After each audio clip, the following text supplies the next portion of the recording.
Okay, welcome everybody to this Sunday night's Zoom skills call. Tonight we are talking all things networking, and I'm very, very privileged to have on the call this evening the lovely Steve Pankhurst, who has given up his very precious time to be with us. So Steve is a group leader, 200 plus club member. He's had the Mini, he's had the Porsche, he's had the holidays, he's got it all. And he has built a big business and is still building a very big business, mainly with networking. So I thought, who better to get on the call to talk about it than an expert? So we're going to run through real basics tonight, hopefully get through everything we want to talk about. So Steve, could you talk to us first? Like, most people on the call have never done business networking, are really scared to do it, or they might have just started. So could you just let us know a little bit about what it is, real basics? Yeah, so keeping it simple, it's basically having chats with people within a group environment. So whether that be formal or relaxed, there's a real variety of types of networking out there. And there's something, if you are a bit nervous about it, which to be honest, everyone is. I mean, I was before I went to the first one, perfectly normal, because like anything, one, it's new, and two, you're stepping into an environment, putting yourself out, aren't you? Putting yourself out there, stepping into an environment that is a bit of a, it's a bit, you haven't done it before, so it's all new. So yeah, it's natural to be nervous. And actually, even if you are a bit and people sense that, it's quite nice. They're probably warm to that because they've been there themselves, and they'll be able to kind of put a virtual arm around you or a physical one and say, oh, don't worry, it's okay. I've been here too. So yeah, it's a great journey to get on. Awesome. So there's all different types of networking, isn't there? What kind of ones have you tried or are currently trying? So I've probably tried, I wouldn't say all, because there's maybe some others that I haven't, but most types of scenarios. So there's obviously formal networking, the most formal being a BNI, which is an international networking group. Now, I've never actually done that as a member, but I've visited as a guest. And also I've sort of subbed, so stepped in for someone when they couldn't make it. There are some other breakfast groups which are not so formal, so maybe independent. So they have a focus, but they don't have a strict referral round where, if you don't bring a referral, 3 strikes and you're out kind of thing. So there's that type as well, a bit more relaxed that's focused too. Then you've got the maybe bi-weekly, a monthly, to the real other end of the scale where you've got the really relaxed type coffee morning scenarios, which again is a good way to start off if you've not done any networking before for your business. Awesome. So you said you tried them all. Have you done ladies only networking then? Do you know what? I keep trying, I just can't get in there. Surprises me. So just to add to that, as we're on that subject, obviously I've got a bit of experience in that area. So for ladies on the call, there are ladies only networking. Things like Athena are ones that you join like BNI, and you can only take one type of business or profession or trade. So you'd be the only UW person there. There's POT, there's Busy Women, there's Ladies Who Latte. And again, just like Steve said with the others, it's pretty much the same. It's just, some women still have got that kind of fear and intimidation of lots of men in grey suits. But actually, what I've found recently, it is really changing. And it's actually, I've been in BNI and things like that, and it's not as kind of formal and lads club as it used to be. I think with the world's changing that, so I wouldn't worry too much about feeling like you have to go down the women's only route. But what I have found with them is they are a lot more informal. So Ladies Who Latte, it says what it does on the tin. You sitting around drinking coffee and chatting. It's quite a nice way when you're working on your own to make friendships, if nothing else. Cool. So as they vary in commitment levels and that sort of thing, obviously there's costs involved as well. Can you run us through the different costs and things that you might find? Yeah, sure. The really informal ones, so the the coffee, monthly coffee ones I mentioned, you could just hop along and it might be, I go to a couple and it's sort of £3, chuck it in the tin, you get a cup of coffee and a biscuit and you just chat. And those are really, I still think they're effective, even though they're monthly, because after all, it's about building relationships. That's ultimately what networking is. One thing, I'm quick to say is that what you don't want to be is when you're a networker, if you're going into business networking, for example, you don't want to become a hunter, what we call a hunter, which is somebody, and you know, Hannah and I have experienced them. You go to an event and somebody is literally spinning business cards and dishing them out in front of you to all and sundry, not interested in swapping names. This is just, here's my business, you know, look at my website. It's really off-putting. It leaves a sour taste in your mouth. It certainly does with mine. And to the point where I won't actually take the card and I'll say, hi, I'm Steve. And it'll almost shock them into thinking, oh, I haven't even told my name. I'm just, you know, being that typical hunter, which I don't see there being, but because they're inexperienced, they're amateurs, and you don't want to be an amateur networker. I mean, I do a couple of breakfast networking breakfasts, which are great groups for me. And I think the key thing is to find what you enjoy, and that means you need to try a few different things. I am the type of person that if I say I'm going to do something, I will make that commitment. So for me, when I had the opportunity to join the first breakfast networking that I did, the weekly one, I just jumped in there because it was a lockout as well. So I think that's something you have to weigh out. Is it a lockout? You know, is that the only UW person in that group, or is it open to other people? Now, there are pros and cons of both. You know, obviously, if there's a lockout, you are the only person there, UW person, and people will hopefully come to you. If it isn't a lockout, it's not horrendously bad, because actually maybe there's a bit of collaboration. You might think, oh, actually, we'll have a quick sort of afterwards. We'll talk about what WAMs we could do together locally or something like that. So I never look at it as a negative, but I chose to go down the breakfast networking, the weekly ones, these two groups I joined, and they're great because although they're focused, they're relaxed in the sense that we do have a referral round, but there's no, as I touched on before, there's no sort of, it's not mandatory to pass a referral. So when you don't have that pressure within the group, you tend to find people do focus on the relationship building, and therefore those referrals do come naturally. So I've done very well in the breakfast groups, and I'll continue to be there. And that's the other point, it's longevity. Because sometimes people say, do you know what? I'll give it 6 months. And I'm like, no. You need to, yeah, I mean, give it 6 months, obviously, but you actually need to give it a year. I would actually say 2 years, because I remember the first one when I moved to where I am now, and I was in there for 6 months. And I remember thinking, this is it's a real slow burn. It's a bit hard work. You know, people were really, there was the initial sort of, oh yeah, we had a UW person in here before, so we know what that's about. When I was asking people for a one-to-one, you know, after the meeting, to get together and talk about each other's businesses and see how we could help each other. And they'd say that, oh yeah, we had so-and-so, and he or she was here before, so I know all about UW. And I'd say, oh great, but you don't know me. And it would stop them in their tracks. And they'd say, oh yeah, fair point. Okay, let's have a one-to-one. And a one-to-one outside of the meeting, because you can only do so much within the meeting, is a great way for you to really get to know each other. And it might be just a coffee afterwards for an hour. Within that hour, you both do sort of approximately 30 minutes showing each other what you do and how you can best help each other. And that's a phrase I use all the time when I ask somebody, you know, I'd love to catch up with you for a coffee sometime to see how I can best refer you or how I can best help you. And if you work on the basis, and this is something that the big networking group called BNI will, this is kind of their tagline, if you like, and it's give as gain. And I think if we all work on the basis of give as gain, you know, what can we give? Because ultimately, if you give, you will receive. And honestly, it does work. It really does. Awesome. Sorry, I'm just rambling. But no, it's brilliant. I was like, right, tick. So with the ones, going back to the ones you were saying about different levels of commitment. So you've got ones where you go every week, you've got some where you go every month, and obviously you can pick the one that suits, you know, your diary best, because obviously, you know, I'm a mum, for example, so breakfast ones aren't helpful for me. So there are lots of different ones you can find to pick your time schedule. But do you find, because I know you go to a few, do you find that the rates of business you get out of each one are kind of correlated? So do you find you get more from the way you are weekly than monthly, for example? Yes, absolutely. Yeah. I find it, I'm not in the sense, I'm not a green personality in a sense, so I don't actually keep a track of things. I'm just a doer really, so I just carry on doing. And yes, naturally weekly, because the thing is, you're seeing people every week. And I always think as well, because I always say to myself, and once I agree to do a group, that I'm fully committed.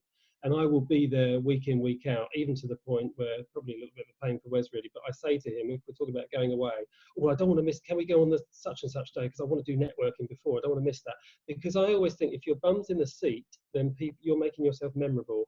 And I notice, say a notice, but sometimes you haven't seen someone for 2 or 3 weeks if it's in a weekly group, and then somebody will say, oh, have you seen Sharon this week, have you seen Bill? And I think, oh no, I haven't seen them for 3 weeks, and I've actually forgotten about them. So I would say, you know, turn up. Showing up is 50%, as we know, because that's what will make you memorable.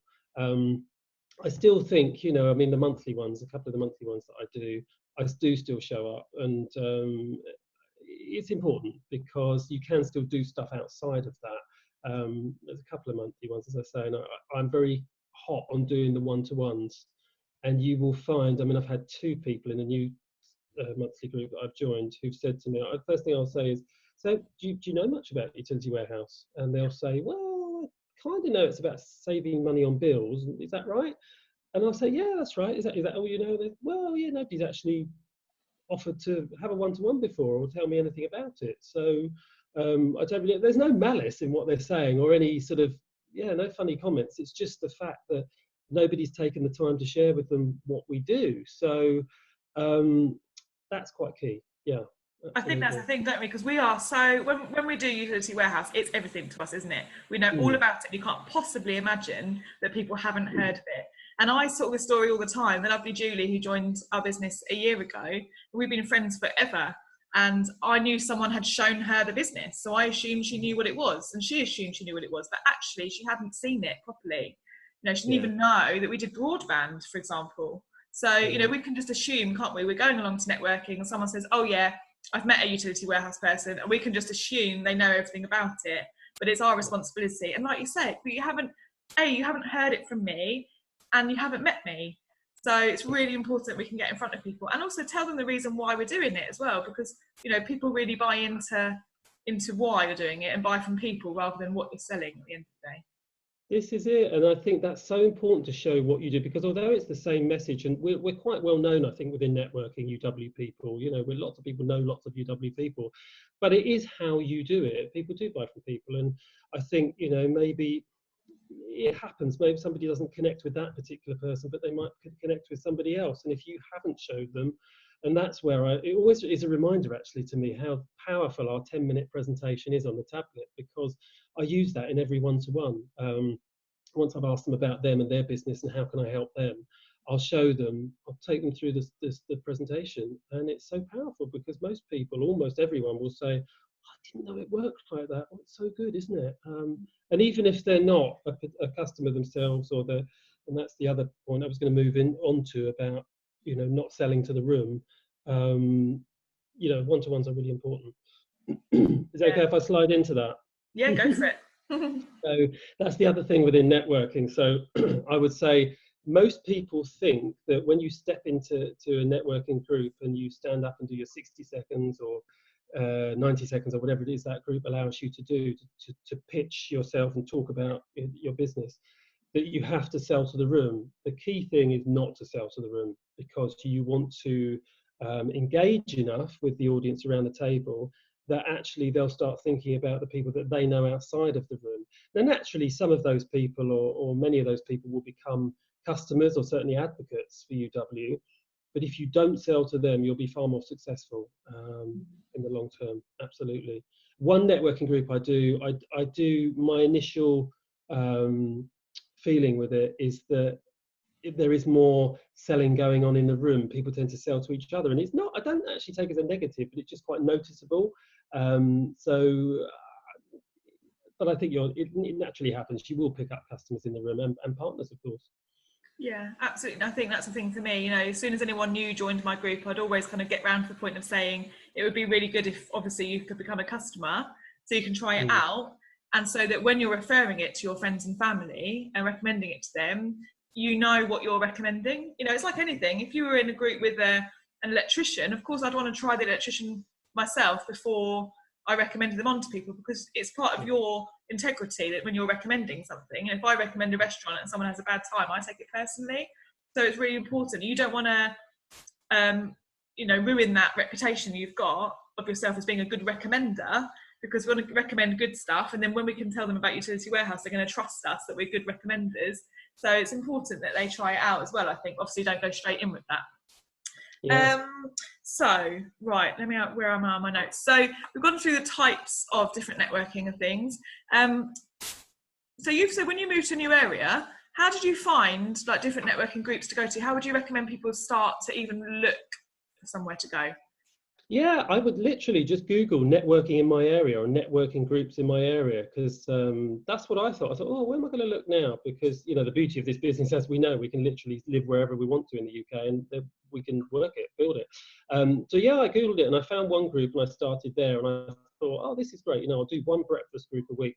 Then somebody, actually, I was doing a bi-weekly one as well, which it wasn't growing. It just wasn't growing, so it wasn't ever so productive. So that folded actually, and then I took on another weekly one. But so 2 weekly, and I decided about last year really just to up my networking and double it. And this was really key because your name does start to go well, get known in the area. Sorry, and when things are going well, and it's important because you've then got a reputation, so then UW has a good reputation. You're not salesy, pushy, anything like that. That's the last thing I would ever be in networking. And I think sometimes again it goes back to unloading too much information on people. Every time you think you want to say to yourself, say to the other person, loads of stuff when you've just met them, just stop and just ask them about their business and themselves. And they will naturally ask you, I promise you. I know this sounds like really basic stuff, but I promise you, they will eventually, they'll either get embarrassed that you're still asking them questions or talking about them, and they'll say, oh, what about you? What do you do? Then you can just spin a line. And actually, sometimes I will just spin a line to them and say, oh, well, I work with Utility Warehouse. I help people save money on their bills and make a little extra money from home in their spare time. Anyway, tell me about the XYZ, about their business. And you'll find it'll be a nice way to interact. Also, kind of sometimes I think, firstly with networking, because we are eager and I see this at the sometimes there was a monthly one, a new one I went to the other day, which was really busy. It was just a room. It was very relaxed and everyone was kind of just chatting. It was really noisy, and there was this thing I noticed about around the room where people were just kind of talking at each other because they felt they had to get as much information across to each other as possible. And somebody said to me, he said, oh, I'm new to networking. And we had quite a long chat. And he said, how do you find these things? And he said, he goes, oh, there's sort of 50 people in the room. He says, I've got to get around everyone. And I said, well, no, actually you haven't. I said, my aim with networking, I said, if I can today, based on that group, I said, today, if I can have a quality conversation with 3 or 4 people in this room and before I leave, I'm happy with that. And he sort of took a step back and he said, oh, is that, oh yeah, I see what you mean, And I said, well, what's the point, moving forward, just sort of go, well, this is my name, this is my business. And, there's no relationship building there. You just want to, connect with maybe 3, 4, 5 people at the most, and then follow that up. Yeah. It's quality, not quantity, isn't it? And we say that all the time. But you're just throwing mud otherwise. That can relate to not just business networking, can relate to everything. We need to make sure that we're having proper connections with people and making proper relationships. And what you were saying about asking them more about them than you're talking about, that's what we train in the College of Excellence. That's what we talk about all the time, isn't it? When you're at a party or at the playground or on the side of the swimming pool watching the kids swim, I'm always asking about them, doing that form like we talk about team building. And of course they will ask, and I always say, oh no, now's not the time to talk about it. I do exactly that. I work with Utility Warehouse. I hope people save money and make money, but now's not the time to talk about it. What were you saying about and then waiting for the message, because then you're much more likely. And that is still networking, wherever you go, you're networking. It is literally creating networks and creating relationships and putting people together and just becoming that person who recommend. I do it on dog walks all the time. Someone says, what groomer do you use? Of course, I recommend someone. Then if I get to the point of bringing up my business at some point, I'm known as the person who recommends good stuff. So it works really well. Yeah. And also, I was going to say, sometimes those bigger meetings that you're talking about, that aren't on regularly, sometimes you get an attendee list, don't you? Maybe beforehand or afterwards, and you could use that to kind of pinpoint some people that you want to make sure you speak to, and you can use it to follow up and say, we didn't get to chat, do you fancy coffee? I'd love to learn more about your business as well. So we don't have to go in. Absolutely. Yeah, and it reminds me that this meeting I was just thinking of, this big group of 50 people. I remember when I went in, the host, she was very friendly, and she said to me, oh, who do you want to meet? I said, IFAs. mortgage advisors. That was kind of my target market for the day, for that hour and a half. And I made sure I found out where they were and that I had a conversation with them. And one of those is now we're in conversation, and he's interested in the business, and he's going to have a look at what we do. So yeah, brilliant. And also you find as well, if you are looking to become a networker, that people you meet at the networking events are probably going to be serial networkers, and you can say to them, what other events do you go to? And they're always up for inviting and taking new people, aren't they? Yes. Oh yes, absolutely. That's the thing. If you're someone who struggles a bit with small talk or chit chat, or sort of idle conversation, that because you will see a lot of awkward people at networking, if you feel a bit awkward yourself, it's actually be okay with that. Don't worry about it too much, because there are a lot of awkward people at networking. They don't know what to say, and the minute if you walk up, smile. That's the first thing you've got to do, is smile, introduce yourself. And that's a good line, actually. Oh, is this your first networking, or do you go to any other group? Are you a member of anywhere else? And it gets the conversation going. They will talk, it'll lead into their business. They may talk at you about their business, and you'll know whether you want to move on quickly to someone else and make your excuses, because sometimes that does happen, and you think, I can't take any more of this.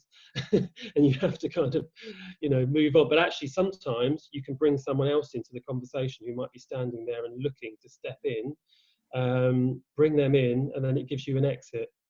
So sometimes you need to be a bit strategic. And also I think one of the things I learned really quickly when you are sort of standing in a group is just to make sure your body language is open so that other people can come in. There's nothing worse, is there? And again, this is in life, when you're sort of standing on your own at a party or a networking event or wherever it might be, at the school gates, and there's a little huddle of people and you're just kind of on the outside. So always trying to make sure, I always try to make sure my feet were like pointing in sort of outwards, so to invite people into the circle, and then you're seen as one of those people, who just thinks of others. It's another little nice little trick, I suppose. Absolutely. So someone's just saying we're going to start networking, and you were saying then about 60 seconds and 90 seconds and things. What would you say we should be thinking about saying in these, if you get the opportunity to stand up and do your elevator pitch? Firstly, I'd say be thoughtful about what you say. It doesn't have to, you don't have to, and this goes back to unloading lots of information, you don't have to deliver everything in that message, absolutely everything, you really don't. Maybe pick one or two key things. The second tip would be tell a story. And you might think, oh, I haven't got any stories to tell because I'm new. You can, because you can tell someone else's story. So if there's somebody else in the business, for example, I'm always talking about my sister and brother-in-law, Kathy and Paul, with an NHS background. So when I choose to talk about the business opportunity and the team, I will talk about them perhaps. I'll talk about somebody else on other occasions. But if you don't have those stories, perhaps you haven't got a team yet, it's okay, because you can use stories that, even from the UW Stories videos. I mean, there are people, we know that's true, so you can share those stories. If it's about the services, maybe you just pick a couple of elements so you don't have to unload everything all at once, because it's quite a lot of information, especially if there's 60 seconds, it's a short period of time, and lots of words said really quickly, which I know is really, really simple stuff. Again, it goes over people's heads. They can't take it in, especially if it's early in the morning at a breakfast meeting and they're sort of, falling asleep into their coffee. So be aware of that, along with eye contact and other basics as well. Yeah, I think that's really key, practice. I think when I started networking, long before I started UW for my other business, I used to practice at the windscreen on the way, just so you've got to give people confidence. But actually, I think it's like a lot of things we say, it doesn't really matter what you say. A lot of people in the room are too busy thinking about what they're going to say and nervous about, oh God, it's my turn next, and thank goodness that's over. So really, like you said at the beginning, those one-to-ones or follow-ups are so important, and really what you say on the day, it's just kind of a box ticking exercise, and you want to get it right. You don't want to fluff it and look like you don't know what you're talking about, but it doesn't, there is no right or wrong as to what you actually say. I definitely say preparation is key, and less is more. That's one of my I live by that. Less is more. And if it's your first networking and you're in a group where you're standing up and you're a bit nervous, it's literally an introduction of you. You can say what you do and perhaps how long you've been involved, but actually maybe you'll finish with something like, so this is my first time networking, as I mentioned, so my main focus today is to find out more about you and how I can best help you. Something like that. because Nice. it makes you, it's humble, it's friendly, it's a good opening. And people think, oh, that's nice. And please, one thing, please don't ever start with, your name, where you're from. Oh, you know what I do. I hate that line. You know what I do, because actually there might be a couple of guests in the room that don't know what you do, and actually I think it's really just throwaway and lazy. Mm. Something you've rehearsed. Be prepared. Never just wing it. Don't wing it, because so many people do, and it's really naff. Yeah. Yeah. Yeah, it just doesn't give you a good example. It doesn't set a good example, does it? We want to come No. across here as professional, reliable people that that if someone refers their mum to you, they want to make sure that you're going to turn up. And like I said at the Yeah. beginning, if people are missing from meetings, that's not setting a great example that someone's committed.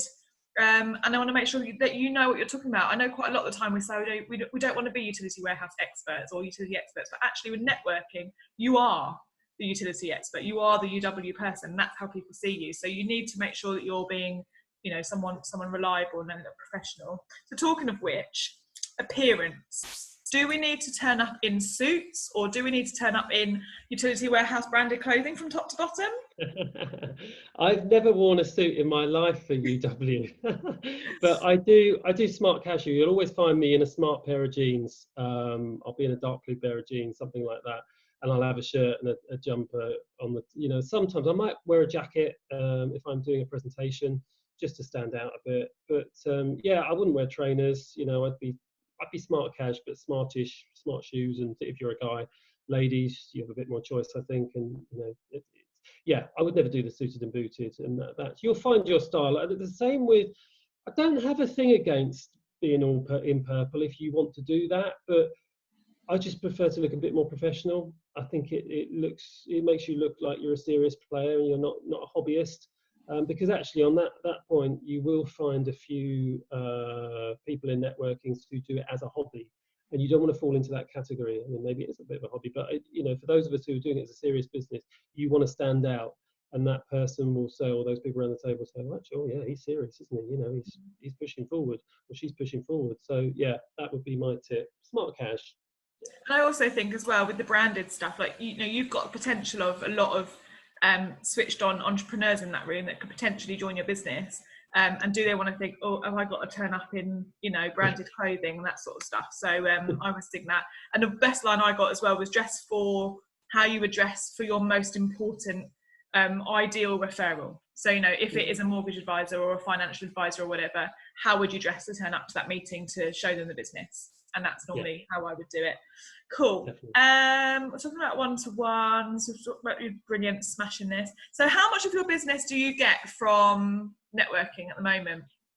Well, I used to say a good third, but I would still say a good third at least. But yeah, it's a considerable amount and it's so much more pleasant, I find, because it's warmer. If somebody's referred someone, as we know with referrals anyway, customer and partner referrals, it's just so much warmer, isn't it? So I like it because I find people are coming to me. I'm not brilliant at referrals. The great referrals training that Craig teaches and others have adopted. I'm not good at it, and I want to get better. But in the meantime, I want to be the best I can be in networking, and it does bring me a lot of referrals. So I'm quite fortunate in that sense. But I put myself out for it. So yeah, it's something you can get good at too. Yeah. Also, I can't believe how much the time. I just looked at the time. I can't believe that it's 3 minutes to 9. So there's a few things I wanted to pick up on. So you said, you meet some people who've done utility warehouse before. Maybe they've had a bad experience with utility warehouse in the past. So we mustn't let that put us off. I think, that's how I joined the business. I've been networking for my other business and met several people who've done UW, and they assumed I knew all about it. Because I was a customer, and they never showed me the money. And I just didn't warm to their style, so I could have been in sort of for 10 years rather than 6 now. So I think it's really, really important that we just make up a story in our head like, oh, they must know all about it and they're not going to like it. And, this is you. They're buying into you, not utility warehouse necessarily. So please do make sure you take the time and show everyone the business opportunity. If they're already a customer, please do that. But don't assume that everyone does it like we do. There is something else. Hang on, let me just check my note. Right. So before I finish on this last point, I think it's really important that we make sure we know networking doesn't have to be formal business networking. And this comes to social media, social networking as well. Be more interested in other people than you are in yourself. ask more questions about others than you talk about yourself. And if we can put that into every area of our life, these rules about business networking, you know, we really are that go-to person. You know, Alex speaks about it all the time. She is well known to be the sort of person that you go to Alex for a recommendation. So of course, when she talks about her business and recommends it, of course, people are going to say, well, she's great. Of course, I'm going to listen to what she's saying. That's the sort of go-to person you really want to be, don't you? How you conduct yourself. I've got here some note. I've got to say something about a book. Recommend a book. Okay, so if you're not sure about networking, or you're new to it, or actually even if you've been doing it a long time, we would highly recommend you read a book called Win the Room, which is by Stephen Thomas and Wes Linden. And it is a great book, actually. And I picked out, I mean, I've been networking for a few years, but I picked out at least 2 or 3 little nuggets that I thought, yeah, and I said to myself, I'm really pleased I've read that, because, you know, that'll help me moving forward. So even when we think, oh, actually, we're doing okay at networking, it's always something you can learn. Yeah. Always. Yeah, and once, can I just share one little thing that I do think has massively helped me? And it is because my one goal with networking is to be the most helpful person in the room. And I think a lot of people have picked up on that, because if you put them first, and whether you can connect them with someone, even if you haven't got a direct referral, you will fast become known as the most helpful person in the room. And that's kind of how I'm known in a couple of my groups. And people will warm to you for that reason, because they'll know there's no, yeah, we're in the room for business, but there's no ulterior motive, sort of thing. You just help people for the sake of helping them. And actually it makes you feel good, because if you can bring stuff to the table without thinking, oh, right, you owe me X, Y, Z now, you actually feel really good about it. So it's a nice place to be. Absolutely. And then they will go out of their way to want to help you because you've helped them. That's the thing. And most importantly, you've just seen you come across as someone who's very trustworthy and helpful, with, you know, integrity about you and all that sort of stuff. So really important. Thank you so much. That's flown by. I'm going to press stop record.